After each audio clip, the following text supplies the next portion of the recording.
NAB کی report کے مطابق آشیانہ ہاؤسنگ اسکیم کے ٹھیکے میں بدعنوانی کے کوئی ثبوت نہیں ملے، سرکاری خزانے کو نقصان پہنچا، نہ ہی شہباز شریف نے کوئی فوائد حاصل کیے۔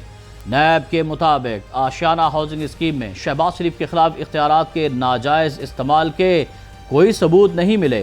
اس معاملے میں شہباز شریف کے خلاف بدنیتی کا کوئی پہلو بھی ثابت نہیں ہوتا۔ نیب کا کہنا ہے کہ بغیر کسی شکوک و شبہات کے یہ ثابت ہو رہا ہے کہ سرکاری خزانے کو نقصان نہیں ہوا۔ نیب رپورٹ میں کہا گیا ہے کہ کامران کیانی نے بھی سرکار کے خزانے کو نقصان نہیں پہنچایا اور نہ ہی فواد حسن فواد نے ٹھیکہ دلوانے کے لیے کوئی رشوت لی۔ نیب کے مطابق شہباز شریف نے آشیانہ ہاؤسنگ اسکیم کا معاملہ قانون کے مطابق اینٹی کرپشن کو بھجوایا تھا۔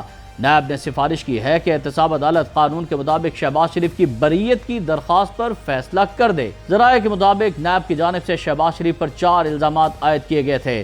پہلا الزام یہ تھا کہ انہوں نے وزیر اعلیٰ کی حیثیت سے آشیانہ اسکیم کا پروجیکٹ PLDC سے LDA کو منتقل کیا۔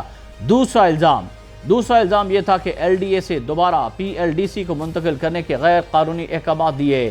تیسرا الزام یہ عائد کیا گیا تھا کہ انہوں نے اس پروجیکٹ کو پیراگون کو منتقل کرنے کا حکم دیا، پھر غیر قانونی احکامات کے ذریعے PPP public private partnership board میں رکھ دیا۔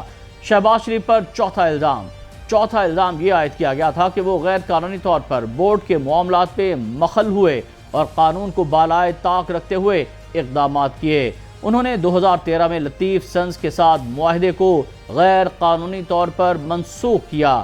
آج نیب کی جانب سے ان 4 الزامات کو مسترد کرتے ہوئے شہباز شریف کو کلین چٹ دے دی گئی ہے۔